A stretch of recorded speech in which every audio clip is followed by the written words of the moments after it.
Bueno, muchas gracias a todos. Primero, agradecer a la organización el haberme invitado para participar en esta jornada final.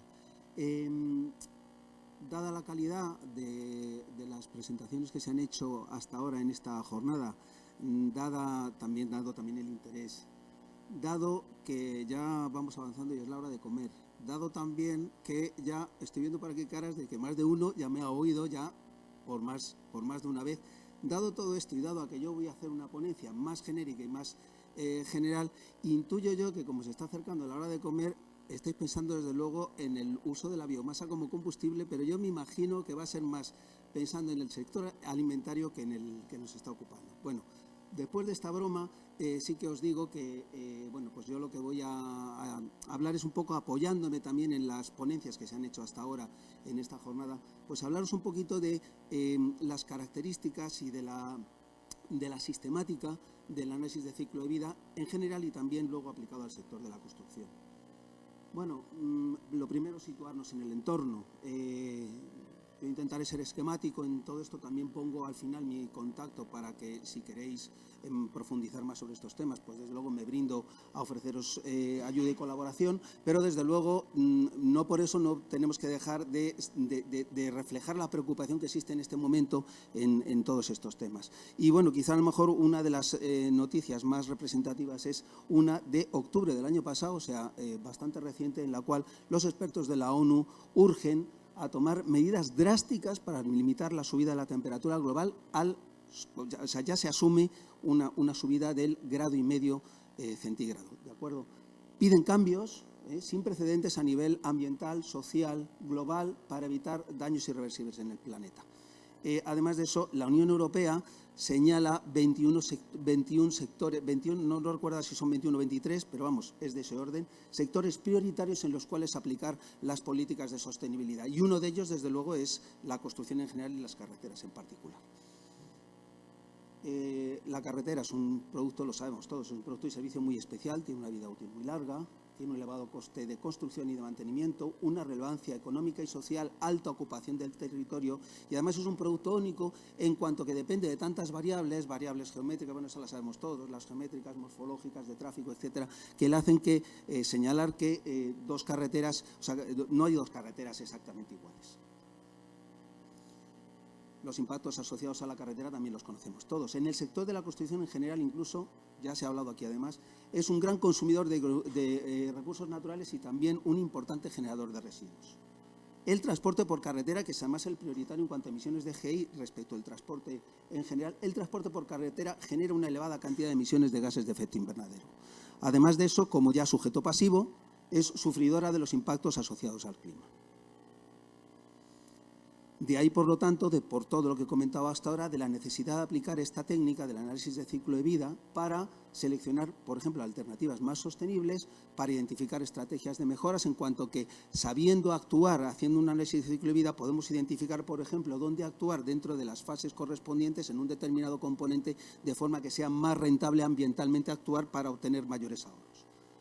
Sin embargo, claro, como todo tiene sus aspectos negativos, desde luego la aplicación en la carretera no es sencilla. No es sencillo el propio elemento de la carretera, pues aplicar estas técnicas menos aún.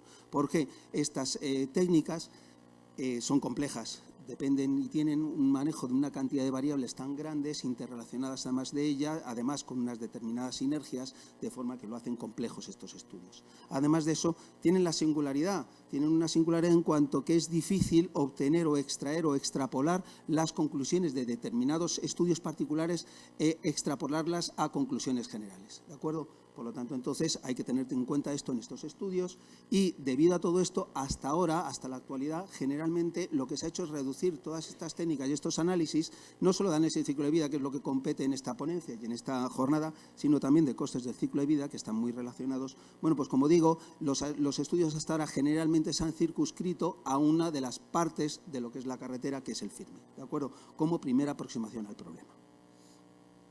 aspectos que ya se reflejan en las normas correspondientes, que son la UNE ISO de la familia 14040, en el cual nosotros, bueno, pues las características importantes de cualquiera de estos estudios, pues tenemos varias, las más típicas o las más relevantes: la unidad funcional, categorías de impacto, los datos, hablar de los datos y las fases del ciclo de vida, que es de lo que voy a hablar ahora brevemente. En cuanto a la unidad funcional, decir que es la referencia para normalizar los resultados de un ciclo de vida. Hay muchas, una de ellas, pues por poneros un caso que además antes también uno de los ponentes ha hablado, pues por ejemplo puede ser el metro cuadrado de superficie de firme construida, ¿de acuerdo? Entonces esa puede ser perfectamente una unidad funcional. En el caso de la obra civil, según la norma correspondiente, se ha de tener en cuenta para estos temas de la unidad funcional la tipología de la infraestructura, el tráfico esperado, la vida útil requerida, muy asociada a la durabilidad, que luego también hablaré de ella, ¿de acuerdo?, como aspectos a tener en cuenta. En cuanto a las características de impacto, existen desde luego muchas técnicas con criterios distintos de asignación de impactos. En cada una de las categorías de impacto que se vaya a analizar, pongo un ejemplo para que lo vayamos identificando bien. Una de las categorías de impacto, puede haber muchas, desde luego, es el calentamiento global, cambio climático o emisiones de gases de efecto invernadero.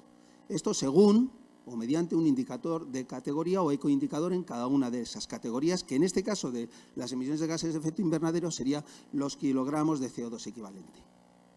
Y eso según un determinado modelo de caracterización o metodología de cálculo que se siga para obtener ese indicador de categoría.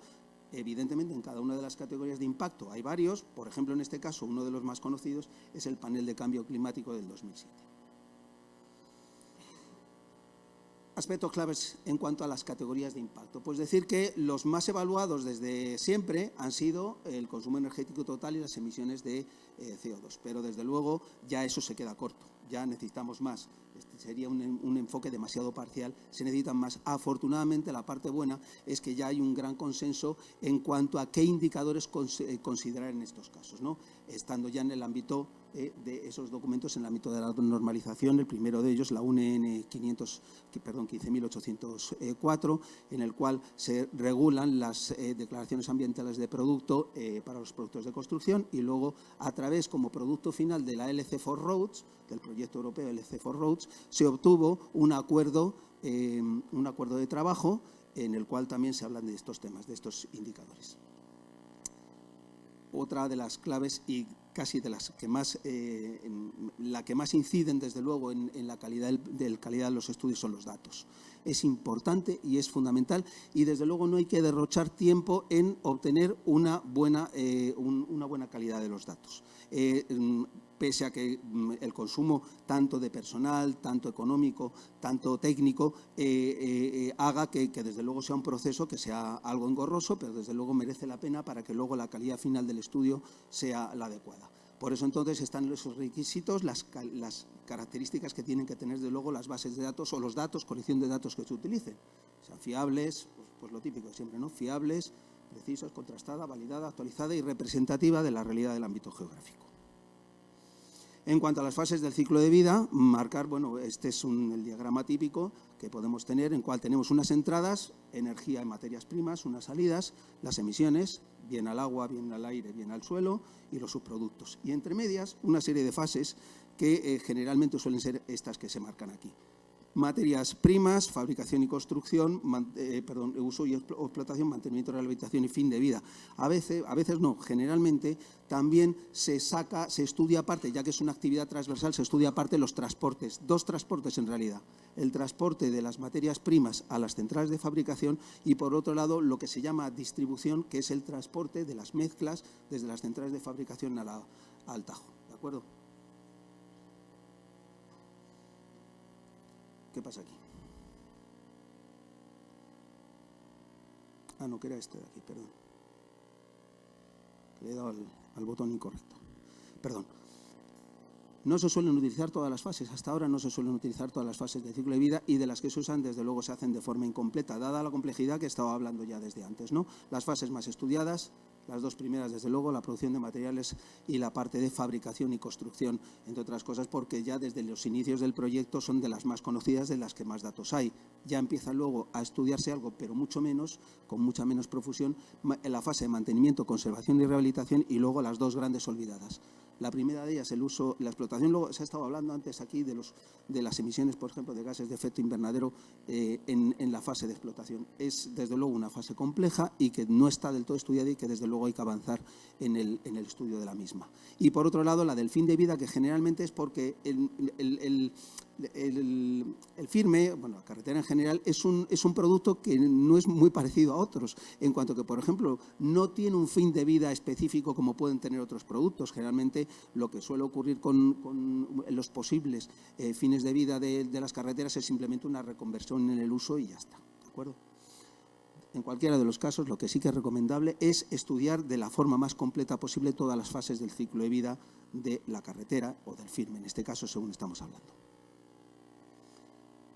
Algunas conclusiones en cuanto a consumo energético y en cuanto a emisiones de gases de efecto invernadero. Pues con un volumen alto de tráfico, la fase que suele ser fundamental es la fase de uso. El mantenimiento, se ha dicho también antes, es clave y, por lo tanto, asegurar, en cuanto que es muy interesante, en cuanto a la minimización de impactos, asegurar la regularidad y la resistencia a la rodadura. Por lo contrario, o al contrario, en carreteras con bajo volumen de tráfico suele ser preponderante más la fase de producción de materias primas, en las cuales entonces prima prestar más atención al diseño y, bueno, ya se están elaborando recomendaciones en carreteras de baja intensidad de tráfico. Sí, pero un estudio de análisis de ciclo de vida que se basa o cómo se hace, cuál es el procedimiento. Bueno, siendo muy esquemático, desde luego, y haciendo un análisis muy general de la aproximación de qué es o cómo se realiza un análisis de ciclo de vida, decir que, por ejemplo, en un firme genérico, como puede ser este de aquí, con una serie de componentes en cuanto a capas, en cuanto a riego, nosotros lo que tenemos entonces, como estoy diciendo, es los componentes y analizarlos respecto de las fases. Tenemos ahí las fases. En este caso, por hacerlo en el ejemplo, y para ser claros en el ejemplo, solo he considerado las correspondientes hasta la construcción, o sea, hasta la puerta, ¿de acuerdo? Desde la cuna hasta la puerta. Entonces, dentro de esas fases, nosotros lo que tenemos que analizar es el impacto, por ejemplo, por poner un ejemplo, en emisiones de gases de efecto invernadero. Pues lo único que tenemos que hacer es las determinadas materias y la energía correspondiente a la capa de rodadura, por ejemplo, pues a través del modelo de caracterización,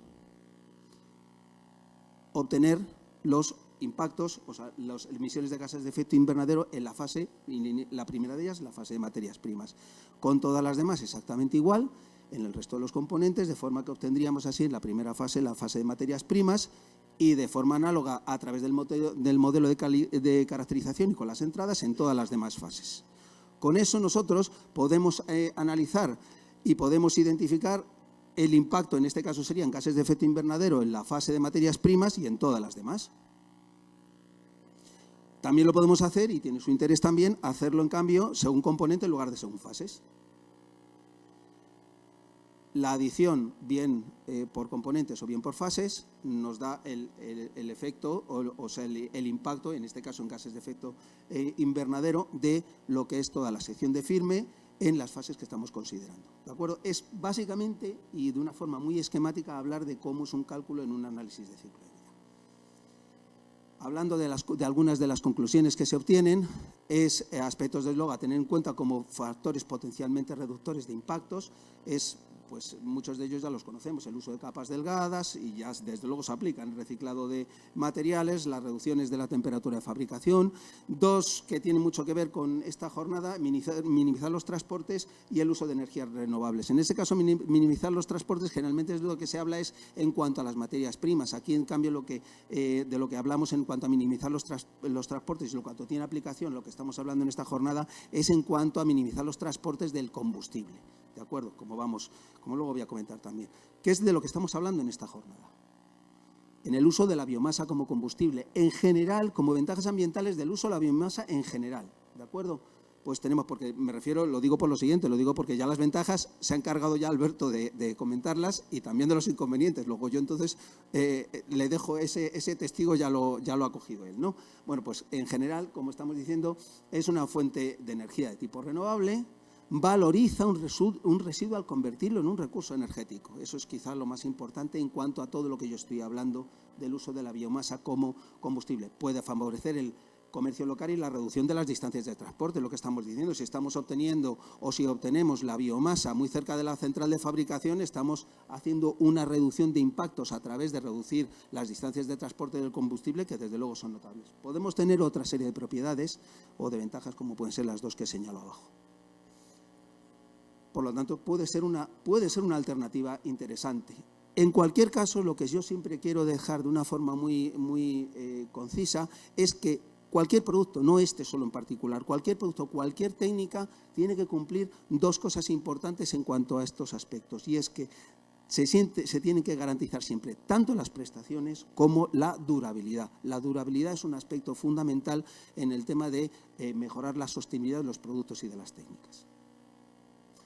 Algunas líneas futuras de trabajo que tenemos que abordar, desde luego, son, por un lado, la asistencia a una metodología y una base de datos a nivel nacional que se pueda utilizar para el análisis de ciclo de vida en los firmes y en las carreteras en general, por supuesto. Estudios del comportamiento a largo plazo de nuevas técnicas, muy asociadas con el tema de la durabilidad que estoy diciendo. Recopilar información sobre estrategias de mantenimiento, otra vez lo mismo, que ya lo he estado mencionando, y avanzar en el conocimiento e integración de los impactos de los tres pilares de la sostenibilidad: los impactos ambientales, los sociales y los económicos. Decir, por último, también se ha comentado que dentro del seno del Comité de Firmes de la ATC, y no solo del CES, con la participación del CES, pero también de ASEFMA, de IECA, de ATEB, de AENOR incluso y de ANE, y de UNE, perdón, se ha elaborado una guía en la cual no solo se abordan todas estas técnicas de análisis de ciclo de vida, de coste de ciclo de vida en general para todo tipo de productos, se baja luego evidentemente al aspecto de la carretera, e incluso se hace también un desarrollo y se explica también, y hay desde luego apartados reservados al efecto, pues de las aplicaciones, de las patas de todo esto, que son por un lado la compra pública verde y por otro lado el etiquetado de la certificación. Está a la venta tanto en el Servicio de Publicaciones del CEDEX como en el Ministerio de Fomento. Esto es lo que se dice, no, vengo a hablar de mi libro, ¿no? Bueno, pues simplemente eso. Y ya por último, bueno, agradeceros la atención. He intentado ser lo más esquemático y sistemático posible y rápido posible. Tenemos dos caminos.